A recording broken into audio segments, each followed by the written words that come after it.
ومنۆ کولایەکیم شارامەیە بڵێم هەر شاعیرە و شعرەکانی مەبەستێکە، هەر شاعیرە و شعرەکانی بۆ زامێکە، منیش وەک پێشەوە هیوا ئەم پەیامەم بۆ گەلێکە.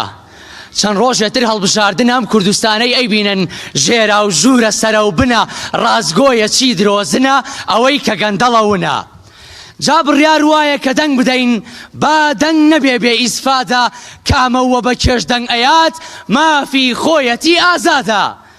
ئەمەی کە من پێتان ئەڵێم با بەیان بێ کە چوونە سەر سنووقەکە دەستم دامێن لەبیرتان بێ، لەبیرتان بێ موچەی خورا و لەبیرتان بێ حەقی بڕا و مامۆستای شەختێ هەڵدرا و تەنکەرە نەوتی شەو دزرا و شاری کەرکووکی فرۆشرا و شەنگالی بەداعش درا و ڕۆژنامە نووسی ڕفێنرا و دەرچوانی دانەمەزرا و بەناو پاراستنی خۆیان کوشتنی سەدان گەنجولا و مامۆستایانی ئاینی ڕیش سووتێنرا و شەهید کرا و دایکی شەهید باوکی شەهید ڕۆڵەی شەهید لەبیرت بێ چۆن جەرگی تۆیان کرد و چاو هەزاران کەسیان دا بە کوشت خۆشیان وەک پاڵەوان وەستا و ئەی مامۆستا لەبیرت بێ کە چۆن شکۆی ناوتیان شکان نان و ئایندە و قوتابی هەر هەمویان لە تۆتۆران پێش مەرگەی کۆن لەبیرتان بێ.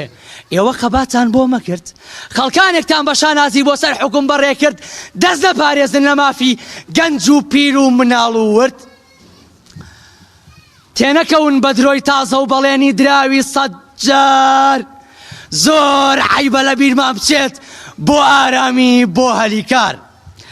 ئەی هەڵەبجە لەبیرت بێ ئەهلی وەفا و شکۆ و غیرەت، سەیری کوچە و کۆڵانەکەت، سەیری دەروازەی شارەکەت، حاڵی ناو نەخۆشخانەکەت، مەزاری شەهیدانەکەت، بێوەفایی و بێباکییان بەرامبەر 5,000ەکەت، شەو لە سلەیمانی ڕۆژ لە هەڵەبجە سەرانی دەسەڵاتەکەت. سلەیمانی ئیتر بەسە پێش حەفەی شوبە تا ئێسا خوێنی گەنجەکانی شاریان یەک بۆ کردوونە کاسە. کەرکووک تووبی خوا بیرت بێ کە چۆن کردیانن دەربەدەر تێنەکەون بە درۆکانی کوڕانی 16 ئۆکتۆبەر. هەولێر هەڵوێستی تۆ کەیە تاکەی پێت بڵێن کۆیلەیە بۆ ئەمجارە قۆڵی مەردایەتی لێ هەڵبێنە پێیان بڵێن ئێوە هیچ نین، هەولێر هۆلاکۆ بەزێنە.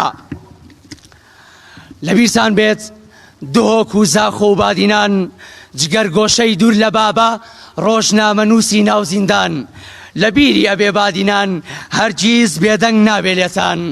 سەید سادق لەبیرتان بێ گەنج و پیر و ژن و مناڵتان شەهیدانی دەستکۆیلەکان هەرێم عەلی 13 ساڵتان. ئۆهۆ دەروازەی ڕاپەڕین توخوا ئێوەش لەبیرتان بێ ئێوە کڵپەی شۆڕشێکن ئەرکەو دەبێ هەڵوێستان بێ گەرمیان تۆش بە لەبیرت بێ گشت مەرد و بەغیرەتانی بیرتان نەژێ کە چیان کرد بیرتان بێ کاوە گەرمیانی. شارە زوور ئەبێ بیرت بێ زرنگانە زۆر بەهۆشە لەبیرمانە چەندین ساڵە ئەم دەڤەرە فەرامۆشە. لەبیرتان بێت 5 جوێن و هەموو هەورامان سزایان دەن بۆ ئەم جارە هەمووان لەسەر سنووک دەنگدان. جا ئەیانەوێت گەنجان لێرە بڕۆن، منیش ئەڵێم ئەیانەوێت لێرە بارکەین، ئەیانەوێت لێرە بڕۆین تامی ناو ئاوی ئیجەکەین یان لەژێر شەقی جەندرمە چاوەڕێی ڕەحمی یەزدانکەین. خۆیان ئاسا هەر ڕۆژە و لە وڵاتێ بین ماستا و بۆ سەرکردەیەکەین پێتان ئەڵێین هەر لێرەین و چۆڵی ناکەین. گیانێکە و خودایاوێتی دژی زوڵم بەختیەکەین یان ئەوە تا چۆڵی یەکەن بەو شێوەیە چاکتانەکەین یان ئەوە تا بە شۆڕشێک بە یەکجاری پاکتانەکەین. شانازی بەچی واکەن؟ ئەوە تەی هەن دیلی دەستی چەند بێگانن ساقی هەزاران مەیخانن قەت نەماندی وەک ئێوە بێ ئێوە لە دنیا یەکدانن.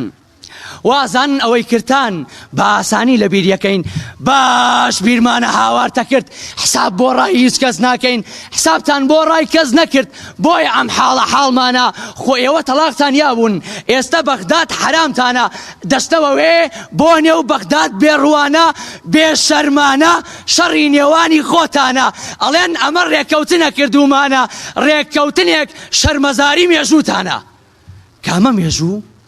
لە ڕووتان دێ بڵێن ئەمە مێژوومانە لە ڕووتان دێ بڵێن کەرکووک قودس و دڵی کوردستانە لە ڕووتان دێ بڵێن هەڵەبجە کە پایتەختی شەهیدانە ڕووتان هەیە بڵێن پێشمەرگە گەورە و ڕێزداری هەمووانە لە ڕووتان دێ کامە مێژوو کام سەروەری بڵێن ئەمە دەستکەوتمانە هەموو نیشتیمان شاهیدا نییە نەبووە نیتانە یەک گول لەشتان تەقان بێ زۆر بەزیاوە خواردوتانە من قسەم بۆ ئێوە نییە ئێوە دوورن لە موشانە تێناشکێن پێستی بەراز داپۆشراوی ڕووی گشتانە ئەم پەیامەم بۆ گشت کووردە پیرە عاقڵە جەوانە زۆر پێم سەیرە تاچی کوردم بچمانە باتۆ بەمانە شوێنیان کەوێت نەفامانە لەم دەنگدانە ئەگەر بێت و شوێنیان کەون سوێن بەو خوای ڕاگری ئەرز و ئاسمانە سوێن بەو خوای دروستکەری هەمومانە لە دوای دەنگدان بشتان کوژن هێشتا هەرکەمە و حەقتانە هێشتا هەرکەمە و